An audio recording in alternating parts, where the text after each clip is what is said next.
Good afternoon. Jack Daniels, Coach Jack Daniels of the Boxing Trainers Channel. And we have something to share with the boxing fans today, right? Um, Last night, I came on with a conversation about um, the corruption in boxing based on the fact that uh, there was a lot of undetermined factors centering around um, Sebastian FUNDORA versus TSZYU, right? There was a contractual arrangement made for a rematch in regards to that specific fight.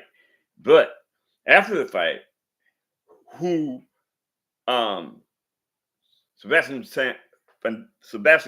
FUNDORA came out victoriously, right?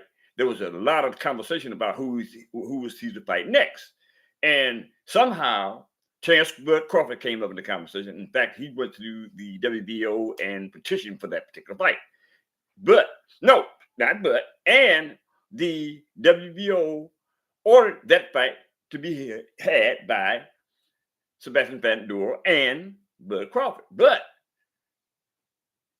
there was a rematch clause in the contract of the TSZYU versus Sebastian FUNDORA fight. So how this got misconstrued to the point where Bud Crawford wanted to fight Sebastian FUNDORA, and Errol Spence Jr. jumped in and wanted to fight Sebastian FUNDORA. And there was a bunch of controversy as a result of those two people wanting to fight Sebastian FUNDORA. But the facts still remain the same. There was a rematch clause in the TSZYU versus Sebastian FUNDORA fight. There was a contractual arrangement that there would be a rematch. So now, this is what the issue was about last night in the podcast that I brought for the people last night. That I felt that was unreasonable, unlawful, and verged on the institution of corruption, for lack of a better term, right? There's a lot of stuff that goes on in boxing that's unexplainable, or it's never explained, right? It's just done, right? And although there are certain protocols that must be followed in the name of boxing, just like in any other corporation, right? Notwithstanding the fact that boxing is not really legislated. There's no laws by the government that speaks directly to the habits of boxing, right? Boxing just, but per se, do exactly what they want to do, right? And there's no rights and wrong or in between in regards to boxing and boxing's business, right? Like I said before, in my opinion, that boxing should be sanctioned. It should be legislatively sanctioned, right? There should be rules to govern the entirety of boxing, as far as I'm concerned, because there's too much that goes on in boxing that should be questioned, right? And like I said, I think there's a lot of stuff that goes on in boxing is corrupt. That being said, yesterday I brought the issue up about the corruption and the FUNDORA versus TSZYU fight. But since then, I don't know if I was overheard by somebody in the FUNDORA camp, but today it has been confirmed that Sebastian FUNDORA fight will be as was in the contract for the rematch between TSZYU and Sebastian FUNDORA, right? Which makes me happy because that is the lawful right thing to do in regards to those particular fighters. So that said, let's do some statistics, right? TSZYU is 25 years of age. He's 5'9" with a 72-inch arm reach. He's a right-hander. He has 24 wins, 17 by knockout, 1 loss, no stops and no draws, right? Now, there was some ship was sailed in the house. Salute you, brother. there was some controversy about the was TSZYU the holder of the WBO belt or was it the WBC? That belt had been relinquished by the Charlo twin, Jamal Charlo, right? So I think it was the WBA, but I'm not certain, and I don't want to I don't want to be said that I'm fabricating stuff, and making stuff up. So I'm going to take the back road to which particular belt, but I know he held a belt because uh, he was granted the belt from the sanctioning body. Vince Hiller, big up. Same to you, brother. Salute to Vince Hiller. Shout out to Vince Hiller, y'all, in the house, in the chat.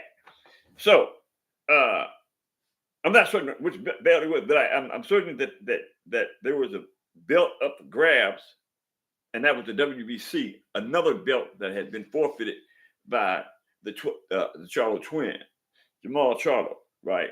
So, with that, each person had a belt. This was a unification fight for those belts, right? So, and as a result of the fight between the two and Sebastian Fundora coming out victorious, he became the WBO and the WBA unified champ. Sebastian Fundora is 25 years of age. He's 6'6", towering. He has an 80-inch arm reach. He's a left-hander. He has 21 wins, 13 by knockout, 1 loss. 1 loss. I'm trying to figure out who was that too. Martinez, I believe it was, but Brian Mendez. That who lost was he was stopped once, also by Brian Mendez, and he has 1 draw to his resume. But the facts remain the same. He is now the super welterweight champion of the world in the unified super welterweight champion of the world in the WBA and the WBC category.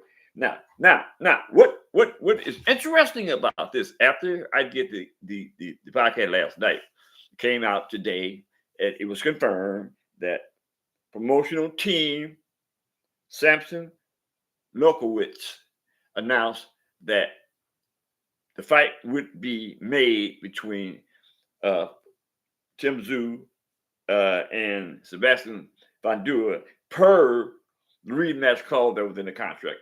That's what I argued last night.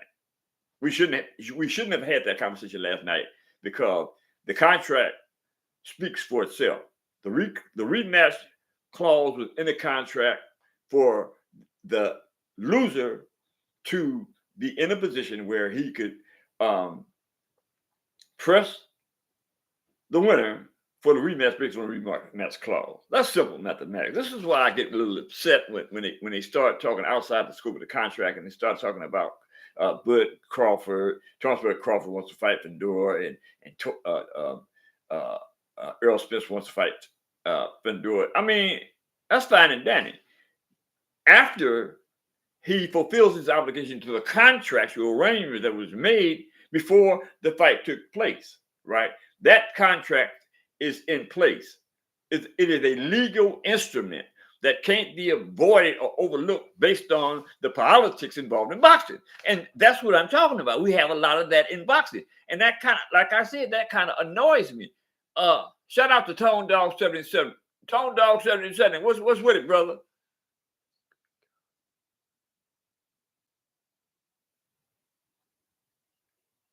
Yes, sir. Absolutely. My brother, I pulled the paper on you, Tone Dog 77. You feel me? Thumbs up to Tone Dog 77 from the big Mendocino, California, in the house. Yes, sir. Good day to you too, Tone Dog 07. Thumbs up to you too. We got to start making it. We got to start filling this chat up, man. You know what I'm saying? I got to start putting in more work and get the necessary benefits associated with being a YouTuber journalist, because that's what I do and that's what I love doing. That's what I'm gonna keep on doing, right? But the fact of the matter is, I've been tardy in building up my numbers in order to get the benefits necessary to do what I want to do for everybody involved, right? Like I said, I keep saying this is the people's champion. This is this is the people's channel, right? I work for y'all. I don't know about the rest of them cats in these podcasts, but I work for the people, right? In and for the people, right? So that being said, so my thing now at this juncture is that, what do you guys think about the asinineness of the podcast that I brought up last night about the potential corruption in the contractual arrangement that's just been discussed today, right? I really want to, you know what I'm saying, start get the feeling of what y'all feel about this. Is it okay that promoters do what's in the best interest of their pockets, in the best interest of the bag, or they do what's in the best interest of that which is right? Me, I'm about what's right. Period. Period. Period. You know what I mean? So that being said, that's all I got for y'all today.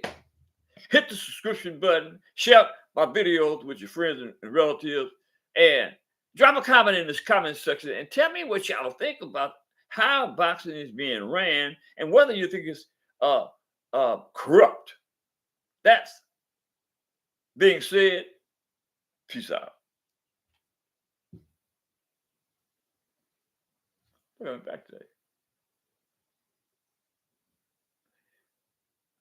Better yet, for our peace out, I'm gonna be back today with something perfect, positive, and see you then.